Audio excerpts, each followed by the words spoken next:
R K. Maurya commerce classes में आपका स्वागत है। इस वीडियो के माध्यम से शुरुआत कर रहे हैं consolidated balance sheet of holding company chapter. Hindi में कहा जाता है सूत्रधारी कंपनियों का समेकित यानी कि एकीकृत चिट्ठा। सबसे पहले चैप्टर का नाम अच्छे से लिख देते हैं हिंदी और इंग्लिश दोनों में, उसके बाद विस्तृत चर्चा होगी इस पूरे टॉपिक पर। आपको अपनी कॉपी में लिख लेना है कंसोलिडेटेड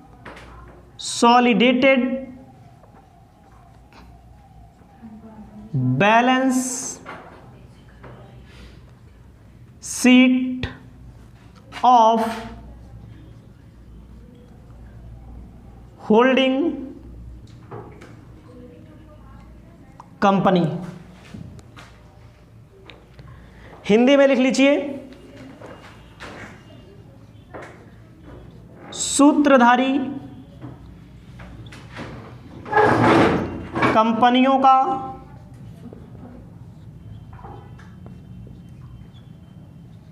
एकीकृत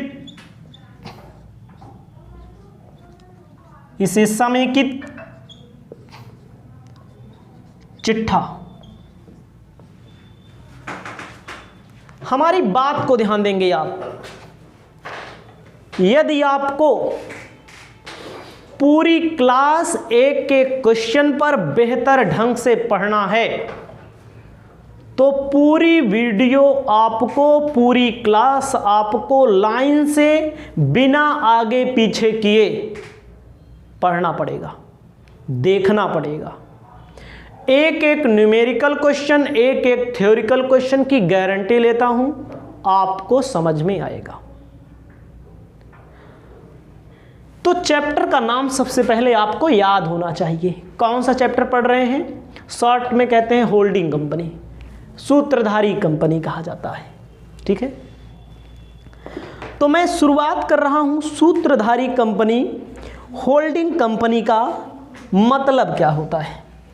अपनी कॉपी में ऐसे समझिए, आपके पास बुक होगी हिंदी मीडियम, इंग्लिश मीडियम, आप खुद लिख सकते हैं, लेकिन आपको समझाना मेरी गारंटी है। होल्डिंग कंपनी हिंदी में सूत्रधारी कंपनी क्या है? क्या है होल्डिंग कंपनी? क्या है? ठीक है, इसके बारे में आप समझिए।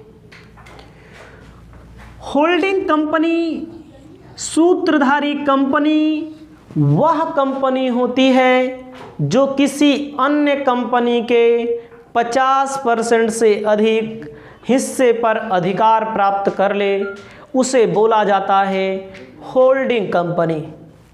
आपको ध्यान देना है एक बार फिर से। जैसे मान लीजिए यक्स नाम की कोई कंपनी है, यक्स लिमिटेड,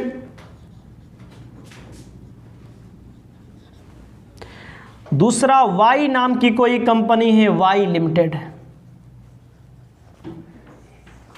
ध्यान दीजिएगा, दो कंपनियां अलग अलग चल रही हैं, दो कंपनियों का अपना अलग दायरा है, अलग अलग हिसाब किताब से अपना चल रही हैं, और दोनों एक ही प्रकार के बिजनेस वाली हो सकती हैं।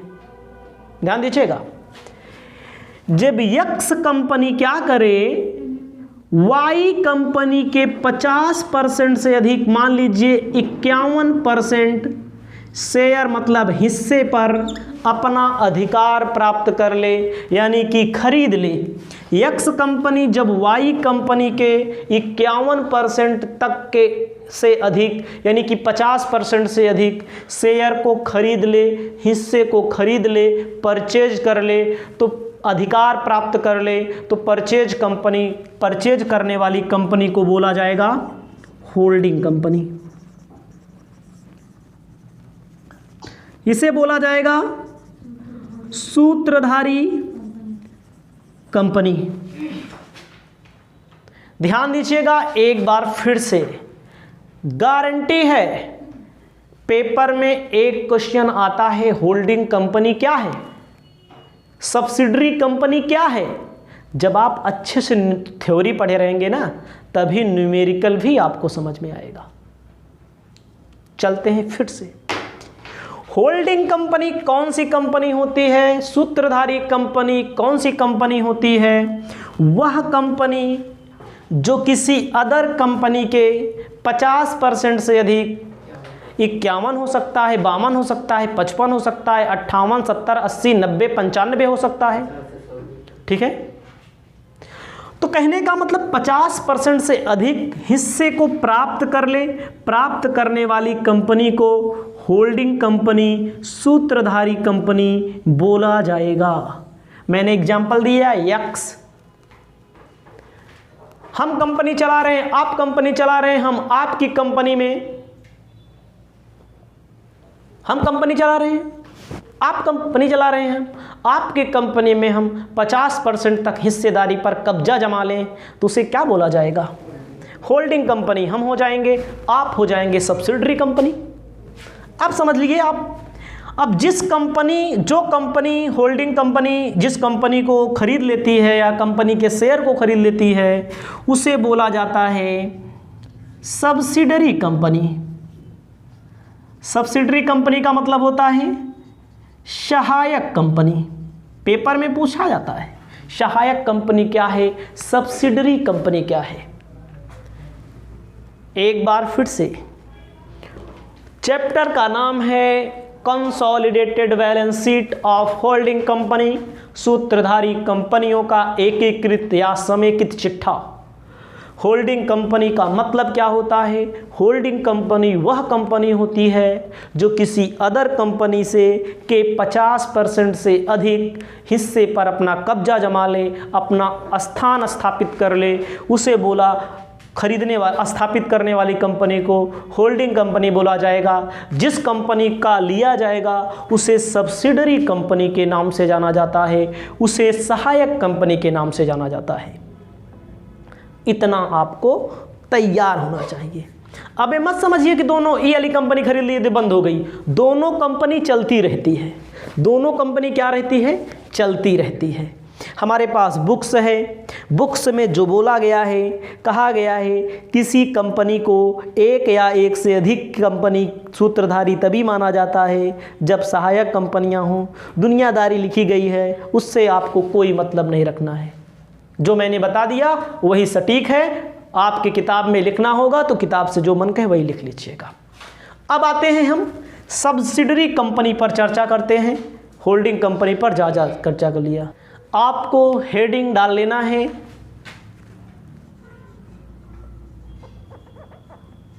Meaning of subsidiary company.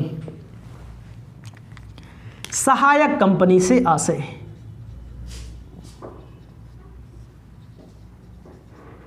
Company से आशय। पेपर में आता है, जब आप अच्छे से पढ़े रहेंगे, समझे रहेंगे, तभी लिख पाएंगे।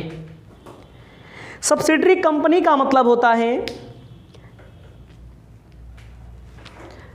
Control the board of director. ध्यान दीजिएगा, ऐसे लिख लीजिए, कंट्रोल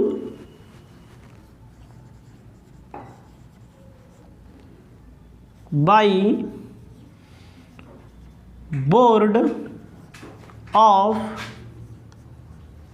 डायरेक्टर होल्डिंग कंपनी। ध्यान दीजिएगा, जब किसी कंपनी का, हिंदी में भी लिख देते हैं, संचालक मंडल के गठन पर, संचालक मंडल के गठन पर नियंत्रण। हमारी बातों को समझिए, हमारे व्यवहार को समझिए, हमारे द्वारा बताए गए टॉपिक को समझिए। अब आप समझ लीजिए किसी कंपनी के एक्स ने वाई कंपनी के 50% से अधिक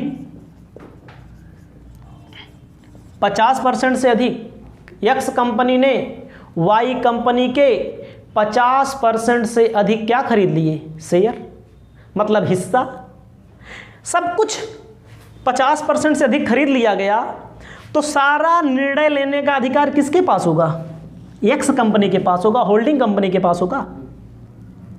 तो आप समझिए सहायक कंपनी का मतलब क्या होता है। सहायक कंपनी का मतलब होता है सब्सिडरी कंपनी का मतलब होता है उसके हाथ में कुछ नहीं है निर्णय लेना। अब कौन निर्णय लेगा? संचालक मंडल। कौन सा संचालक मंडल? होल्डिंग कंपनी निर्णय लेगा। आगे आपको बता रहे हैं, आगे कहा गया है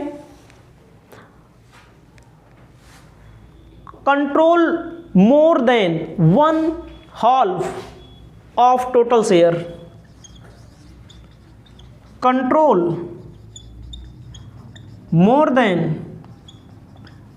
1/2 of the total share। कहा गया है आधे से अधिक मताधिकार पर नियंत्रण। आधे से अधिक मताधिकार पर नियंत्रण, हिंदी में समझिए भाई। सब्सिडरी कंपनी वह कंपनी होती है जिस कंपनी के बोर्ड ऑफ डायरेक्टर का कंट्रोलिंग होल्डिंग कंपनी के हाथ में चली गई हो। आधे से अधिक मताधिकार पर नियंत्रण किसका हो गया हो? सूत्रधारी कंपनी का हो गया हो। सब्सिडरी कंपनी क्या बचा? सब्सिडरी कंपनी तो अब सूत्रधारी कंपनी के भरोसे बचेगा, होल्डिंग कंपनी के भरोसे बचेगा, चलेगा। इसे कहा जाता है क्या? Subsidiary company. कोई दिक्कत नहीं है, दोनों कंपनियां चलती रहती हैं। इसके बारे में हम आपको बताते हैं, ठीक है। इसके कुछ अपने फ़ायदे हैं, अपने घाटे भी हैं। तो फ़ायदा बता रहे हैं, फिर नुकसान बता रहे हैं, उसके बाद सब जो नियम कानून होगा पूरा नियम कानून बताएंगे, उसके बाद सवाल बताएंगे। आपको ध्यान देना है, कुछ हमारे सामने पॉइंट्स हैं उनको हम बता देते हैं। जैसे advantage of holding company. Heading लिखना चाहेंगे तो लिख लेंगे, नहीं लिखना चाहेंगे तो ना लिखेंगे। एडवांटेज ऑफ होल्डिंग कंपनी,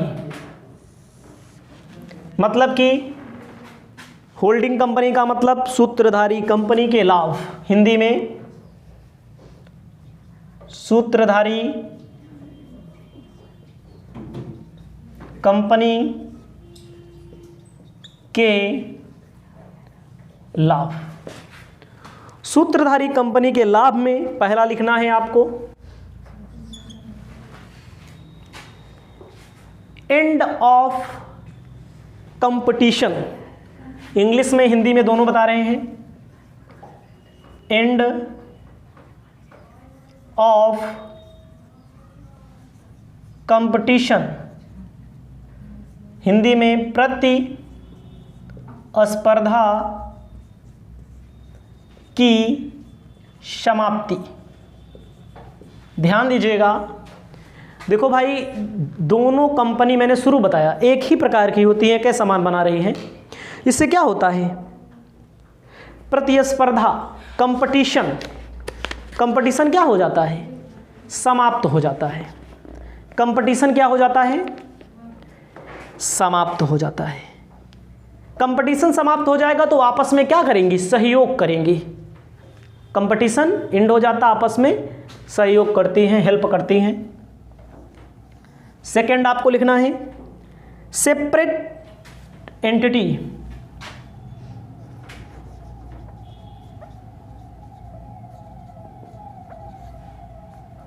पृथक अस्तित्व। पृथक अस्तित्व में आपको ध्यान देना है,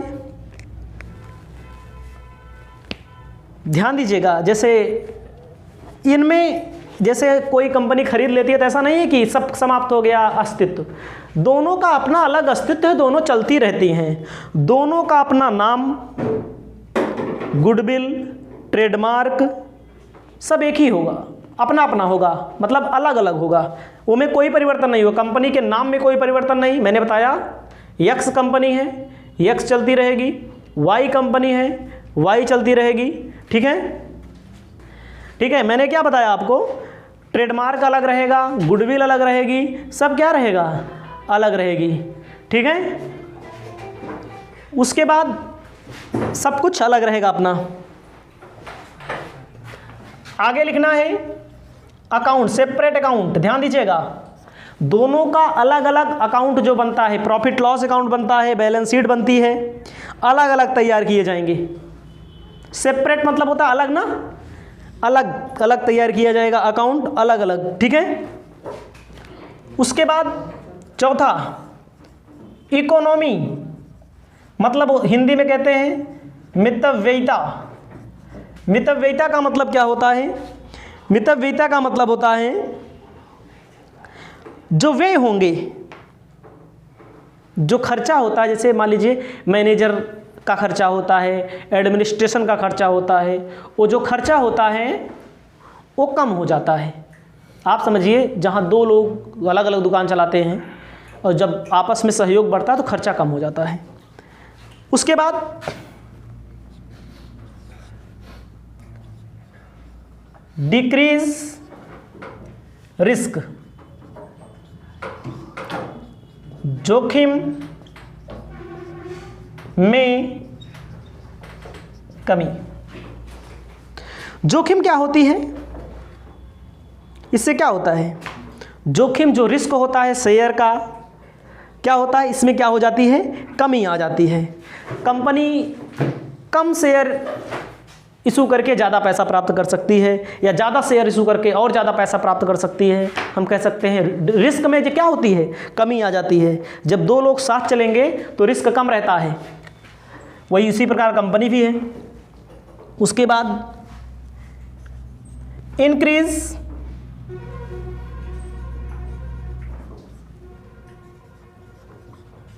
वर्किंग पावर, कार्य क्षमता में वृद्धि। जो कार्य करने की क्षमता है, जो वर्क करने की क्षमता है, उनमें लगातार आपकी वृद्धि होगी। ठीक है,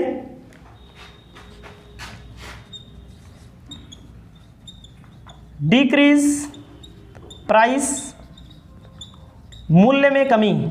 ध्यान दीजिएगा, जब दो बिजनेस एक साथ चलेगा तो विज्ञापन यानी कि जो एडवर्टीजमेंट होगा उसका पैसा कम खर्चा करना पड़ेगा। जब उसका पैसा कम खर्चा करना पड़ेगा तो उसके अलावा ट्रांसपोर्ट का खर्चा कम आएगा, ट्रांसपोर्ट पर एक्सपेंसेस कम करना पड़ेगा। उसके बाद वस्तु के मूल्य में क्या आ जाती है, कमी आ जाती है। कमी आ जाती है तो आप कम मूल्य पर वस्तुओं को सेल कर सकते हैं, गुड्स को सेल कर सकते हैं।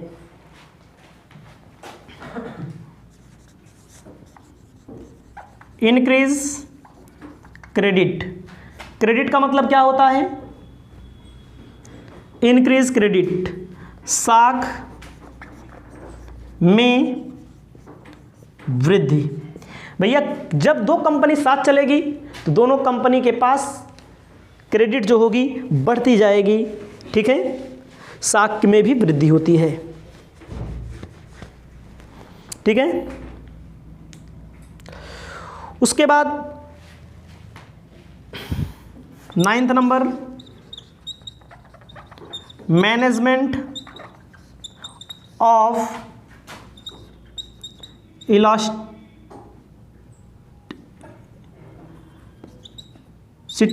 इलास्टिसिटी, लोच में प्रबंध। ध्यान दीजिएगा, लोच का प्रबंध हो जाता है, मतलब इलास्टिसिटी आ जाती है, आपसी सहयोग की भावना होती है इसमें। मैनेजमेंट एक दूसरे में, देखो जैसे कहीं पर किसी वर्कर की कमी है तो उसको पूरा किया जा सकता है। ठीक है, 10 number carry forward of losses. एक चैप्टर है इनकम टैक्स में, हानियों की पूर्ति एवं उसे आगे ले जाना। ठीक है, इसे बोला जाता है हानियों को आगे ले जाना। अगर बिजनेस में हानि होती है, लॉस होता है, तो उसको क्या करते हैं, आने वाले समय तक पूरा किया जा सकता है अदर बिजनेस से भी, अदर लॉस से, अदर इनकम से, जहां फ़ायदा होगा वहां से पूरा कर सकते हैं, जिससे टैक्स भी बच जाता है। ठीक है,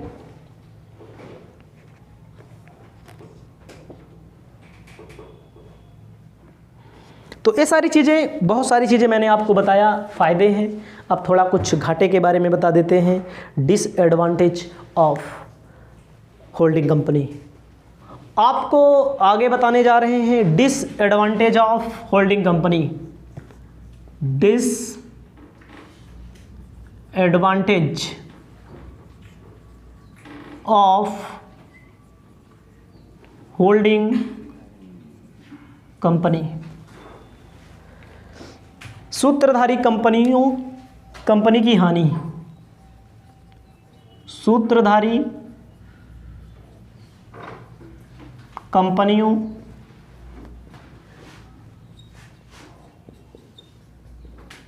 की हानियां।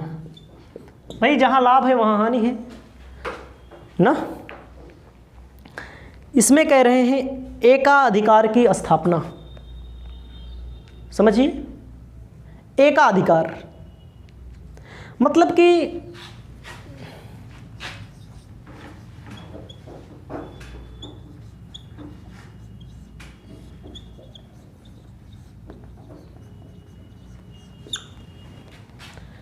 एकाधिकार मतलब होता है कि किसी एक व्यक्ति को अधिकार दे दिया जाता है। इसमें एक व्यक्ति को अधिकार हो जाता है। कोई संपत्ति, कोई कंपनी है, दो लोग बना रहे थे, कंपटीशन था, तो ग्राहक को फायदा मिलता था। कभी कभी एकाधिकार का भी की स्थापना हो जाती है, जिससे लोगों का शोषण होता है, लोगों का, ग्राहकों का शोषण होता है। ठीक है, उसके बाद कहा गया है अति पूंजीकरण का भय। अति पूंजीकरण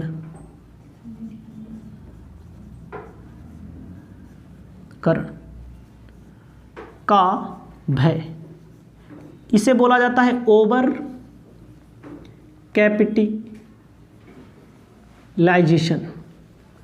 ओवर कैपिटलाइजेशन का मतलब होता है क्या,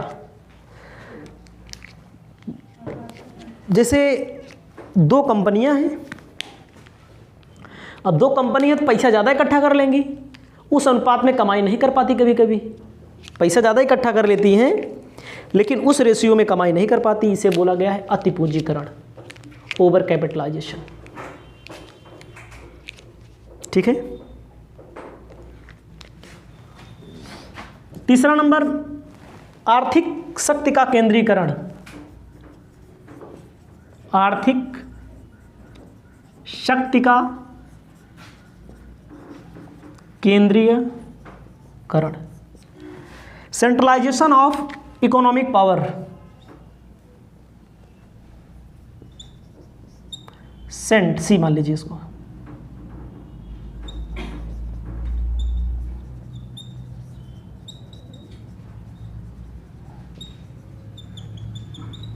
power, centralisation of economic power का मतलब होता है कि जो इकोनॉमिक पावर है उसका सेंटर एक जगह हो जाता है। ध्यान दीजिएगा, सेंटर जो होता है, जब एक आदमी के पास सारा पैसा पहुंच जाएगा तो और लोग क्या करेंगे। जब एक कंपनी अपना स्थापना कर लेगी तो और लोग क्या करेंगे। ठीक है, उसके बाद कहा गया है धन का दुरुपयोग। पैसा जो आता है लोगों के पास, जब एक व्यक्ति के पास ज़्यादा आता है तो धन का दुरुपयोग हो जाता है, पैसे की बर्बादी हो जाती है, इसमें छल कपट, फ्रॉड वगैरह हो जाता है। उसके बाद कहा गया है कि जो माइनॉरिटी होते हैं, माइनॉरिटी का मतलब यहाँ पर है अल्पमत। अल्पमत का मतलब होता है जैसे किसी कंपनी का 80% आपने खरीद लिया, 20% वाले बेचारे क्या करेंगे ना। इससे कस्टमर को लॉस हो जाता है, लेबर को लॉस हो जाता है। ठीक है, तो ये सारी चीज़ें हैं, इसे आप अपनी कॉपी में लिख लेंगे। इसके बाद हम आपको बताना चाहते हैं क्वेश्चन नंबर फर्स्ट से शुरुआत करेंगे। फर्स्ट नंबर क्वेश्चन के पहले भी आपको नमस्कार। आप पढ़ रहे हैं consolidated balance sheet of holding company chapter. इस वीडियो के माध्यम से आपको बताने जा रहे हैं रूल्स एंड रेगुलेशन। जितना मैं रूल्स बताऊंगा उतना आपको अपनी कॉपी में लिखना है और पूरा तैयार करना है। टॉपिक जितने भी होंगे पूरे के पूरे लाइन से आपको देखना है, तब आप क्वेश्चन न्यूमेरिकल सॉल्व कर लेंगे। सबसे पहली बात आती है कैलकुलेशन या कंप्यूटेशन ऑफ गुडविल और कैपिटल रिजर्व। हेडिंग डालिएगा। पहला रूल आपको लिखना है कैलकुलेशन ऑफ गुडविल अथवा कैपिटल रिजर्व। इंग्लिश और हिंदी दोनों में बता रहे हैं, आपको ध्यान देना है। आपको लिखना है, हिंदी में भी बता देते हैं। ख्याति एवं पूंजी संचय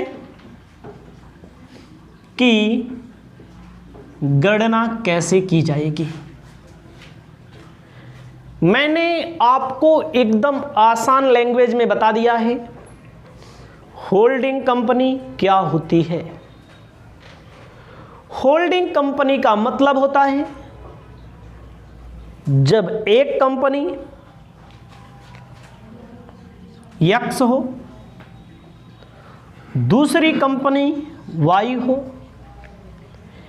X Y कंपनी के 50% से अधिक शेयर को परचेज कर ले, हिस्सेदारी पर कब्जा स्थापित कर ले,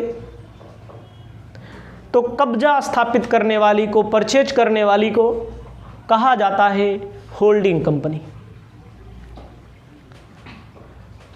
तो जब कोई भी कैलकुलेशन किया जाना होगा तो पहले नंबर पर कैलकुलेशन में आएगा, पता करो जो होल्डिंग कंपनी हम हैं, होल्डिंग कंपनी की बुक्स में हम एंट्री करेंगे, होल्डिंग कंपनी की बुक्स में हम अकाउंटिंग करेंगे। पता करो जो सब्सिडरी कंपनी है जिसको होल्डिंग कंपनी परचेज कर रही है उसकी हैसियत क्या है, उसकी कैपेसिटी क्या है, वो गुडविल में या कैपिटल रिजर्व में। गुडविल का मतलब होता है, थोड़ी देर के लिए जान लीजिए, जैसे X नाम की कंपनी है, X नाम की कंपनी है और Y नाम की कंपनी है।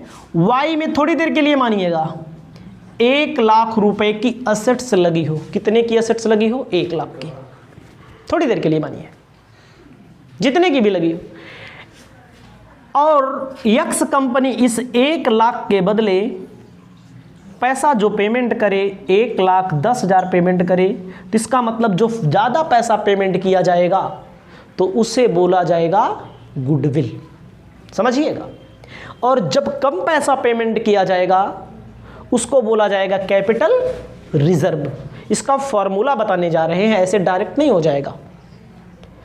जब आप थोड़ी देर के लिए मानिए आप किसी दुकान को खरीदना चाहते हैं, अब आप दुकान में जितने की असेट्स होगी, जितने की प्रॉपर्टी होगी, उतना ही पैसा दोगे कि ज़्यादा दोगे?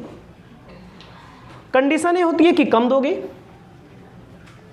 जब पैसा ज़्यादा पेमेंट किया जाएगा दुकान का तो इसका मतलब होता है गुडविल। जितना ज़्यादा पेमेंट किया जाएगा, और कम पेमेंट किया जाएगा तो इसका मतलब होता है कैपिटल रिजर्व। रिजर्व का मतलब होता है कम में। गुडविल एसेट्स में दिखाई जाती है बैलेंस शीट में, और कैपिटल रिजर्व लायबिलिटी में दिखाया जाता है बैलेंस शीट में। तो वही फॉर्मूला बताने जा रहे हैं। फॉर्मूला पहले आप लिखेंगे। आपको ध्यान देना है, सबसे पहले लिखना है formula purchase price of share of subsidiary company. Purchase price of share of subsidiary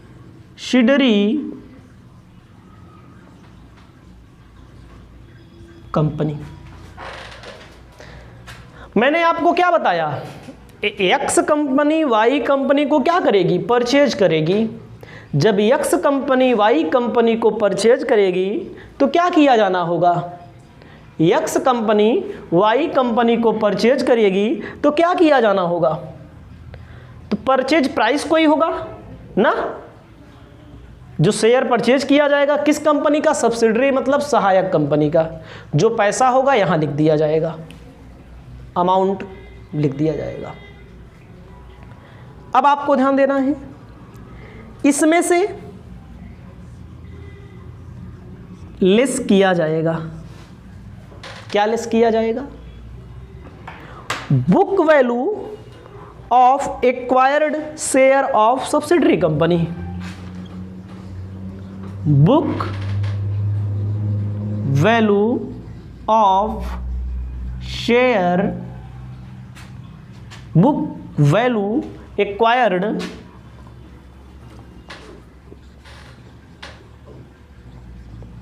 of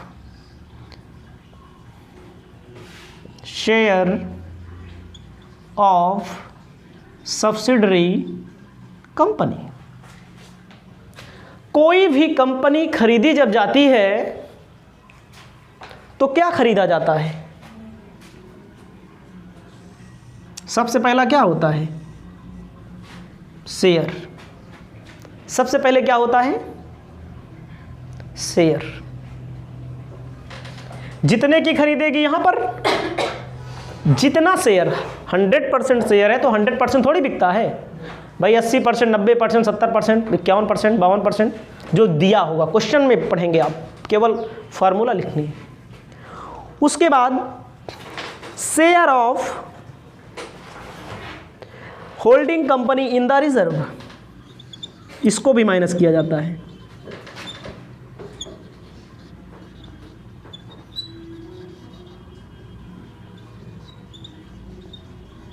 reserve minus करना पड़ेगा, रिजर्व प्रॉफिट लॉस, ठीक है।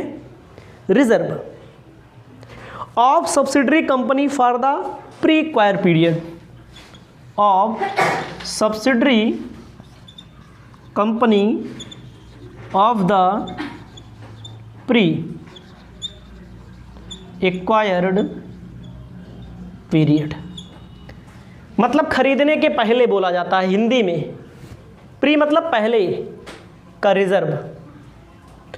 उसके बाद share of holding company, share of holding company of profit loss of subsidiary company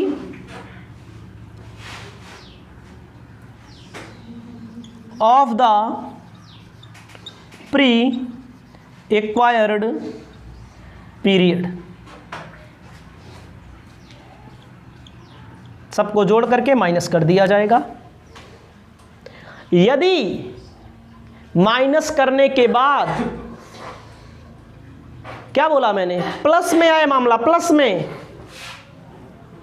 तो होगा goodwill, नहीं, हाँ, प्लस में आए तो होगा गुडविल, माइनस में आए तो होगा कैपिटल रिजर्व।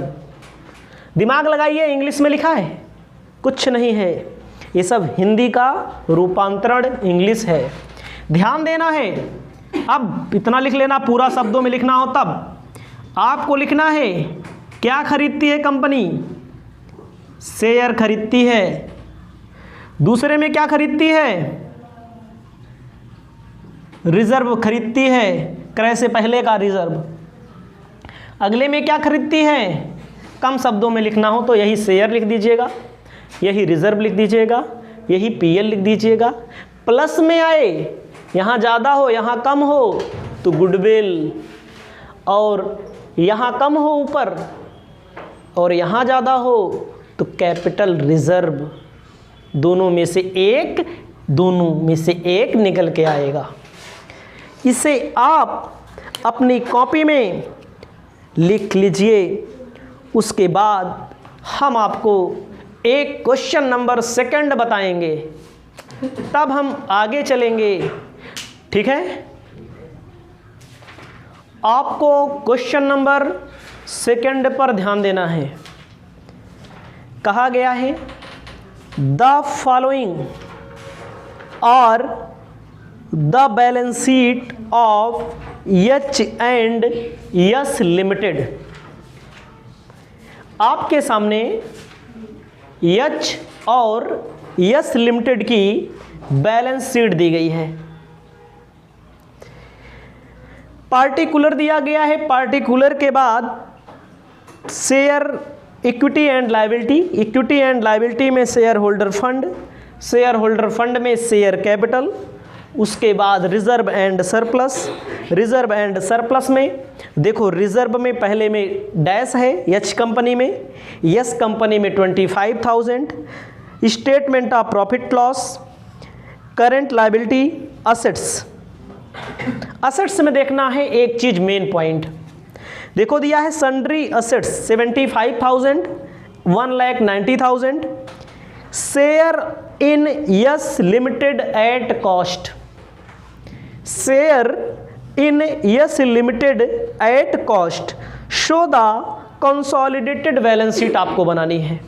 देखो भैया, इन्होंने यस लिमिटेड के शेयर को खरीदा है 2 लाख रुपए में। कौन खरीदा है, किसने खरीदा है, यस लिमिटेड के शेयर को एच ने खरीदा है। देखो 2 लाख में खरीदा है, कितने में, 2 लाख में। शेयर परचेज किया जाता है, रिजर्व परचेज किया जाता है, प्रॉफिट लॉस परचेज किया जाता है। आपको सबसे पहले बताना चाहते हैं, कैलकुलेशन करना है। सबसे पहले क्या करना है, calculation of goodwill and capital reserve. चाहे गुडविल निकल के आएगी, चाहे कैपिटल रिजर्व निकल के आएगा, यही आपको हेडिंग डाल लेना है। अब आपको चेक करना है पूरे क्वेश्चन में कितने में परचेज किया जा रहा है। चेक करिए, share in S limited at cost. H limited खरीदने वाली है, कैसे पता लगेगा, जो परचेज करने वाली है उसी के एसेट्स में लिखा होगा। यस लिमिटेड कंपनी के कितने में खरीद रही है, 2 लाख रुपए में खरीद रही है। लिखना पड़ेगा आपको कॉस्ट ऑफ शेयर, कितने में खरीद रही है, 2 लाख रुपए में। मैंने आपको बताया है क्या क्या खरीदा जाता है। खरीदने का मतलब है फेस वैल्यू।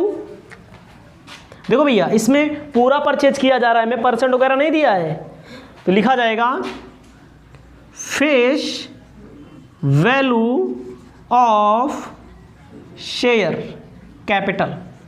शेयर कैपिटल की फेस वैल्यू कितनी दी गई है, 1 लाख रुपए में। उसके बाद रिजर्व कितने में दिया गया है, 25,000 रुपए में। उसके बाद प्रॉफिट कितना दिया गया है, 15,000। देखो यहाँ पूरा लिखा जा रहा है। क्यों पूरा लिखा जा रहा है? क्योंकि 31 तारीख को खरीद रहे हैं, तो 31 तारीख को भैया पूरा है। क्वेश्चन में देख लीजिए 31 मार्च का मामला है, तो पूरा खरीदा जा रहा है। ध्यान दीजिएगा, किसने खरीदा? यच ने। किसको खरीदा? यच को। कितने कितने का? 1 लाख का शेयर, 25,000 का रिजर्व, 15,000 का प्रॉफिट। इनकी कीमत है कितना? 1,40,000 रुपया ना। और पेमेंट कितना किया गया? 2 लाख। ये आपका आएगा 60,000। मैंने क्या बताया? प्लस में आएगा तो गुडविल है। पूरे यच लिमिटेड ने कितने में खरीदा? यस को 2 लाख में, और इसकी कीमत कितने की है? पूरा 100% खरीदा गया है। इसमें पूरा 100% खरीदा गया है। तो यानी कि ज़्यादा पैसा दिया, कीमत इसकी कम, यानी कि 60,000 रुपये की गुडविल है। गुडविल के नाम पे दिया गया है। इसको आप लिख लीजिए। आपको गुडविल बता दिया। अब आपको लिखना है अपनी कॉपी में कंसोलिडेटेड बैलेंस शीट। सबसे ऊपर ऐसे लिखना है, consolidated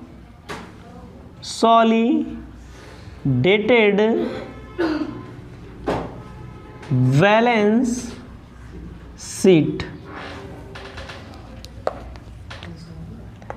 as at 31 March.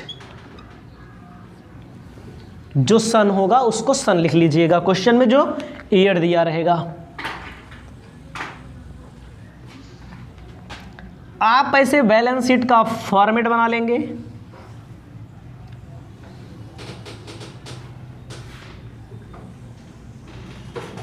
Balance sheet का आपका फॉर्मेट बन जाएगा ऐसे। आपको अपनी कॉपी में ऐसे लिख लेना है, पार्टिकुलर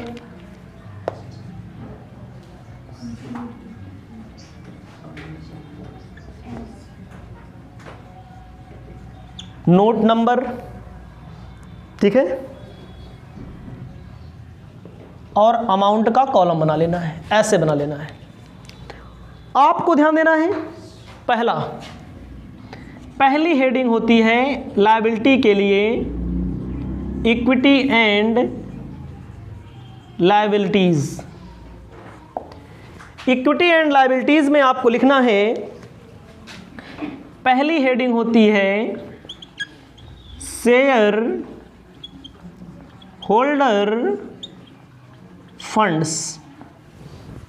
ठीक है, शेयर होल्डर फंड्स में पहली एंट्री होती है शेयर कैपिटल। आपको ध्यान देना है,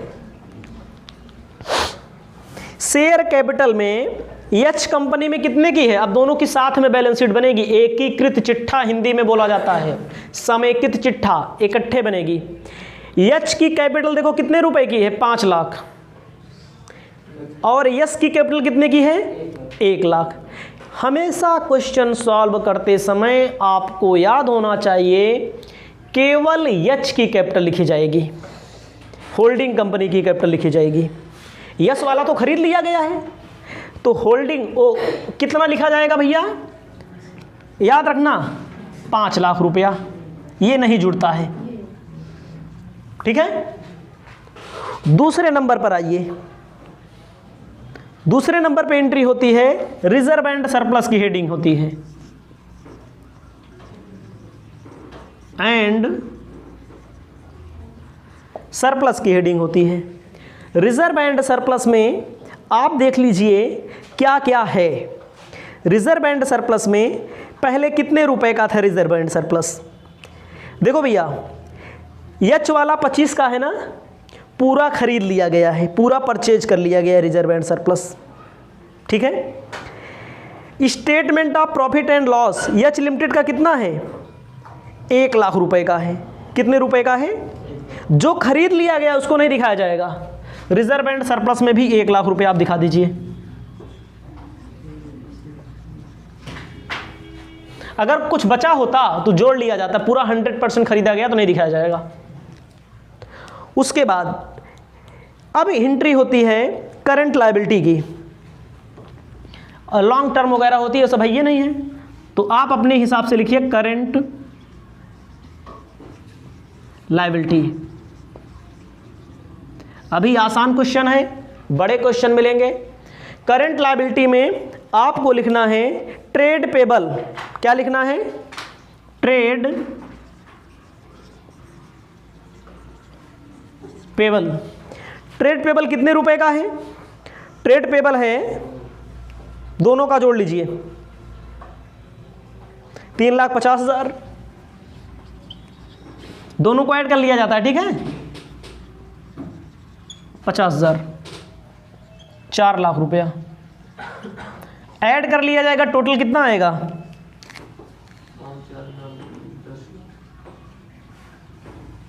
10 लाख रुपया, ठीक है। इसको लिख लीजिए, ऐसे डबल लाइन खींच लीजिएगा। फिर से समझ लीजिए ताकि दोबारा पूछना ना पड़े, बहुत सारे क्वेश्चन अभी आपको आगे हम बताएंगे। ये तो स्ट्रक्चर है। शेयर कैपिटल केवल एच कंपनी का बनेगा, होल्डिंग कंपनी का लिखा जाएगा।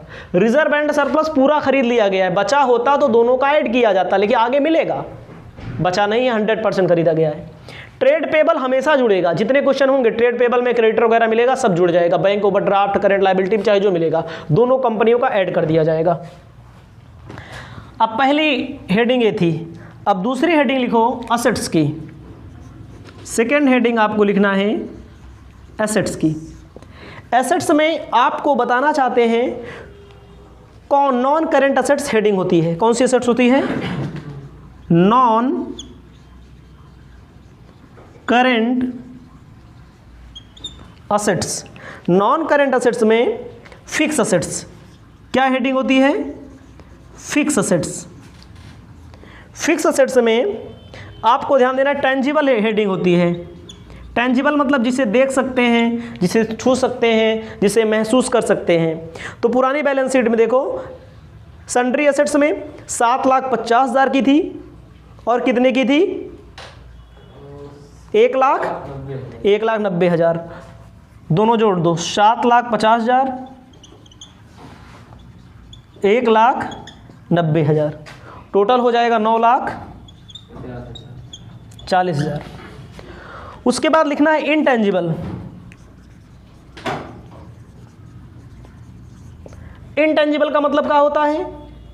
इनटेंजिबल का मतलब होता है वही गुडविल जो निकाला गया था। देखो जो पीछे कैलकुलेशन करके निकाला गया था, कितने का? 60,000 रुपए का।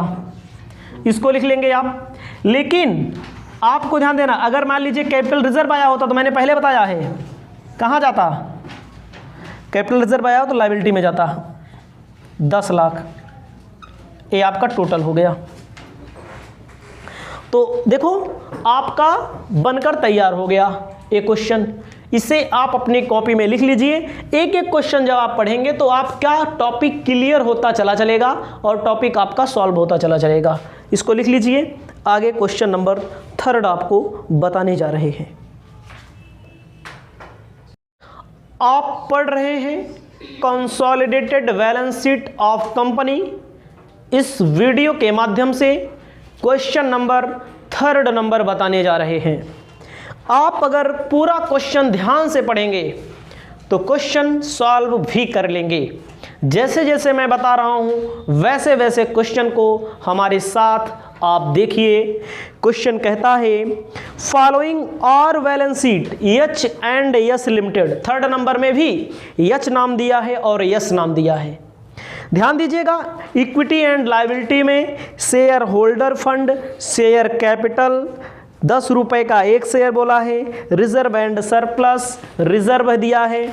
उसके बाद statement of profit loss, sundry liabilities, trade payable में क्रेडिटर, बिल्स पेबल।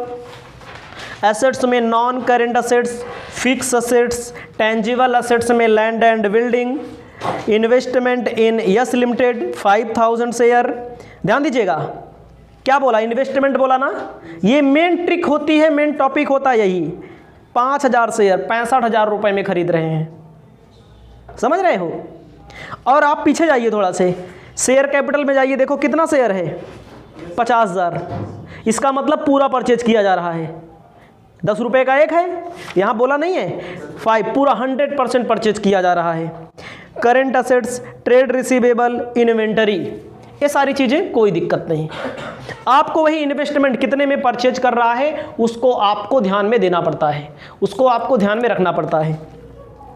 कह रहा है share were acquired by H limited, share ने क्या किया है, एक्वायर्ड किया है एच लिमिटेड का ना। कै तारीख को, 30 सितंबर को ट्रांसफर किया है 5,000 रुपया प्रॉफिट रिजर्व में। आप समझिएगा इसके पहले कब खरीदी गई, इसकी तारीख महत्वपूर्ण है। आगे जितने क्वेश्चन मिलेंगे तारीख, डेट, इसके पहले 31 मार्च का मामला था तो कोनो दिक्कत नहीं थी। में 30 सितंबर का मामला है, अप्रैल, मई, जून, जुलाई, अगस्त, सितंबर, यानी कि बीचों बीच 6 महीने के अंदर, बीचों बीच। तो आपको अपनी कॉपी में हेडिंग सबसे पहले लिखना है, कैलकुलेशन ऑफ गुडविल और कैपिटल रिजर्व। पहले आप कैलकुलेट कर लीजिए गुडविल और कैपिटल रिजर्व को।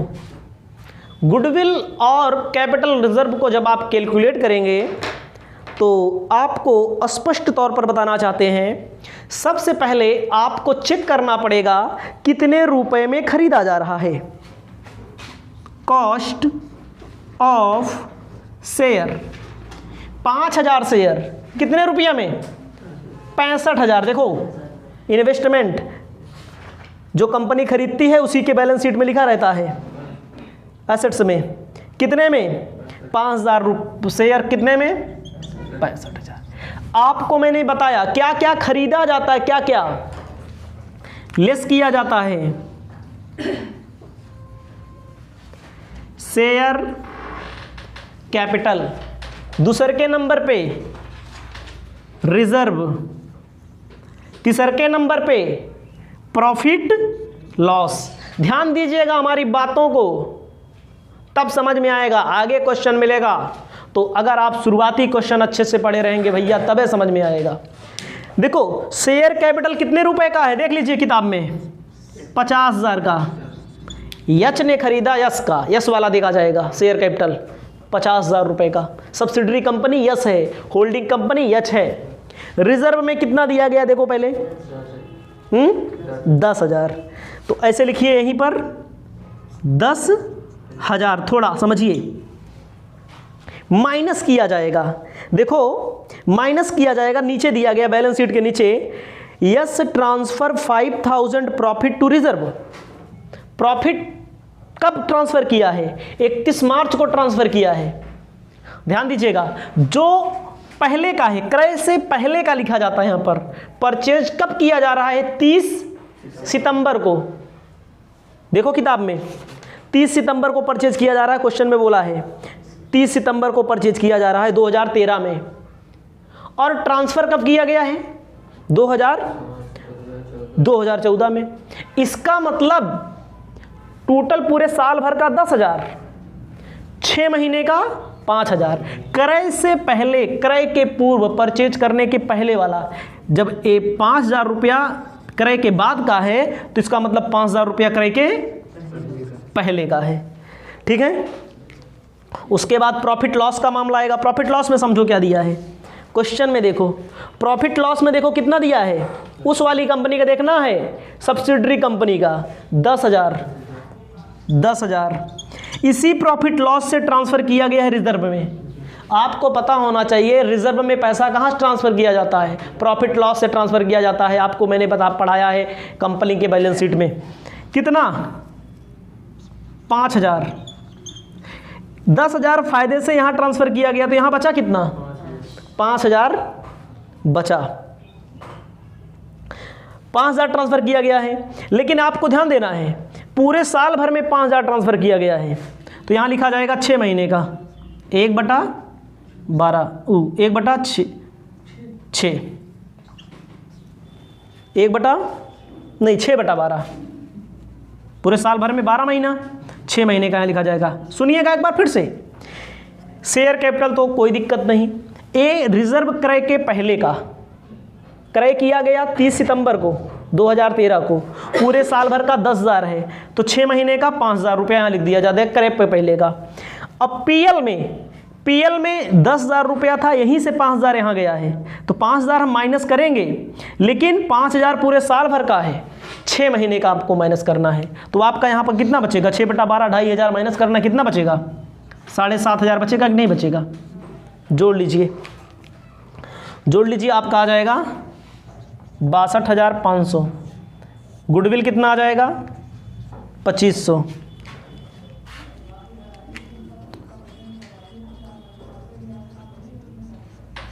ध्यान दीजिएगा एक बार फिर से, यहीं पर स्टूडेंट अगर नहीं समझ पाए तो जान लीजिएगा कि आने वाले क्वेश्चन आपके लिए परेशानी का सबब बन सकते हैं, दिक्कत का सबब बन सकते हैं। तो आपको यहाँ पर लिखना है जितने का खरीदा है, शेयर कैपिटल लिखना है, खरीदने के पहले का रिजर्व लिखना है, खरीदने के बाद रिजर्व है 10,000, खरीदने के पहले 5,000 रुपया ट्रांसफ़र किया गया है, जिसका मतलब 5,000 था। पीएल हमारा है 10,000 का, 10,000 में 5,000 रुपया यहाँ ट्रांसफ़र किया गया है, लेकिन 6 महीने का क्रय के पूर्व है, फिर 6 महीने का क्रय के बाद है, क्रय के पहले का आपको लिखना है। ठीक है, गुडविल आ गया। इसके बाद आपको हेडिंग बताएंगे कंसोलिडेटेड प्रॉफिट, आपको इतना लिख लेना है। उसके बाद हेडिंग डालिए कंसोलिडेटेड प्रॉफिट, हिंदी में कहते हैं एकीकृत लाभ। आपको लिखना है calculation of consolidated profit, Hindi में कहते हैं एकीकृत। मतलब क्या होता है, जब दोनों कंपनी आपस में इकट्ठा हो गई, जब को दोनों कंपनी आपस में इकट्ठा हो गई तो सूत्र हमारा होता है profit of holding company. Holding company का फायदा लिख लिया जाएगा। उसके बाद फॉर्मूला है पोस्ट, मतलब कि प्रॉफिट ऑफ सब्सिडरी कंपनी। कब का प्रॉफिट, पोस्ट पास्ट, पोस्ट मतलब आगे, क्रय के बाद, क्रय के बाद, मतलब कि हिंदी में लिख लो क्रय के बाद का लाभ। जब दोनों कंपनी इकट्ठा हो जाती हैं तो एकीकृत कंपनी का लाभ क्वेश्चन में देखो कितना है, बैलेंस शीट में चेक करिए कितने का है, 20,000 रुपये का। देख लीजिए लाभ में, पीएल में देखो 20,000 है ना, 20,000 है। क्रय के पहले का कितना था, क्रय के पहले का कितना लाभ था, 10,000। क्रय के बाद का 10,000 किस कंपनी का, सब्सिडरी कंपनी का 10,000 लाभ है। 10,000 में 2,500 माइनस कर देना है, 7,500 रुपया क्रय के बाद का लाभ है।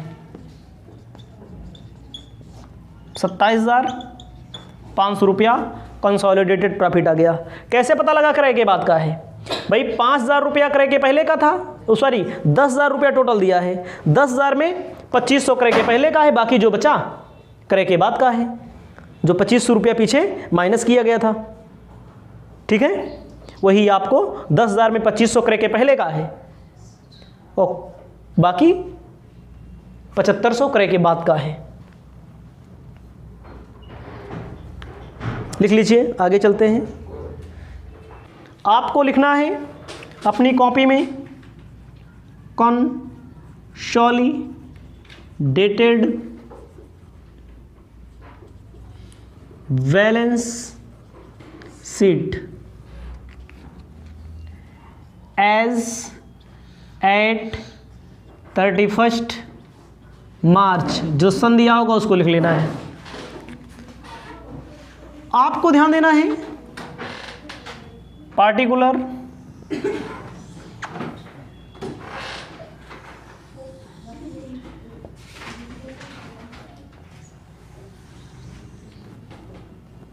ठीक है, ऐसे बना लीजिए particular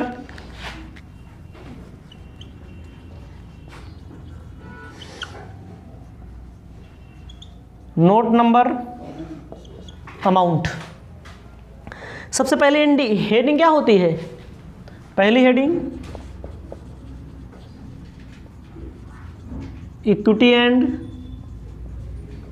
liabilities. Equity and liabilities में पहली heading share holder funds. Share capital. तो मैंने आपको क्या बताया, शेयर कैपिटल में वो वाला अमाउंट लिखो जो होल्डिंग कंपनी का हो, सब्सिडरी कंपनी का तो लिखा नहीं जाएगा शेयर कैपिटल। कितना है होल्डिंग कंपनी का? देखो 1,20,000 रुपया है कि नहीं। उसके बाद B number reserve and surplus. Reserve and surplus में आपको ध्यान देना है क्या लिखा जाना है। रिजर्व एंड सरप्लस में, रिजर्व एंड सरप्लस में आप देखिए, रिजर्व एंड सरप्लस में, रिजर्व एंड सरप्लस में रिजर्व 50,000 रुपए का था होल्डिंग कंपनी का, समझिएगा। इसी में कंसोलिडेटेड प्रॉफिट जोड़ दो 27,500 का। कितने का? दोनों कंपनी का फायदा मिला करके जोड़ दो, हो जाएगा 77,500। उसके बाद आपको ध्यान देना है, ये हो गया आपका। उसके बाद हेडिंग क्या कौन सी होगी? उसके बाद मान लीजिए नेक्स्ट करंट लायबिलिटी में दोनों का ऐड कर दिया जाता है। करंट लायबिलिटी में ट्रेड पेबल दिया गया है। ट्रेड पेबल का मतलब ऐसे लिखिएगा, देखो देखो क्रेडिटर दिया है 70,000 का और बिल्स पेबल दिया है 5,000 का, 75,000 और 10,000, कितना हो जाएगा? 85,000 का ऐड कर दो। ऐड करने के बाद देखो 2,42,500 ये आपका टोटल हो गया। अब सेकेंड हेडिंग बन जाएगी आपकी एसेट्स। एसेट्स में नॉन करेंट एसेट्स हेडिंग बनेगी।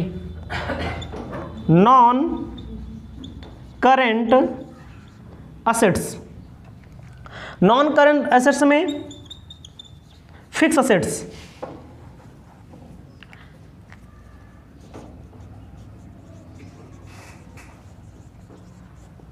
एसेट्स फिक्स एसेट्स में टेंजिबल। टेंजिबल का मतलब जो दिखाई देती हो।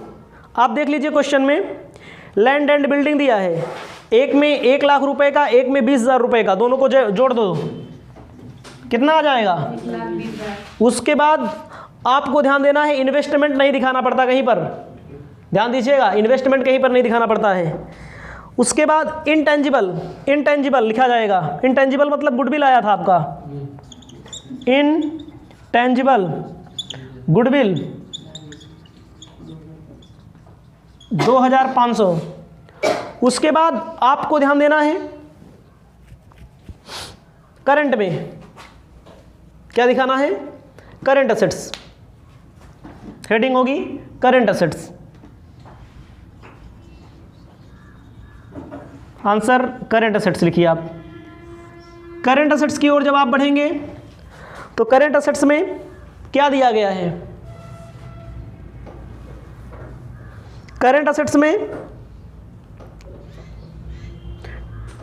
ट्रेड रिसीवेबल दिया है, ध्यान दीजिएगा 50, 30, 80,000 रुपए का ट्रेड रिसीवेबल, 80,000 का, और इन्वेंट्री दोनों का जोड़ दो, दोनों का ट्रेड इन्वेंट्री पहले लिख दो।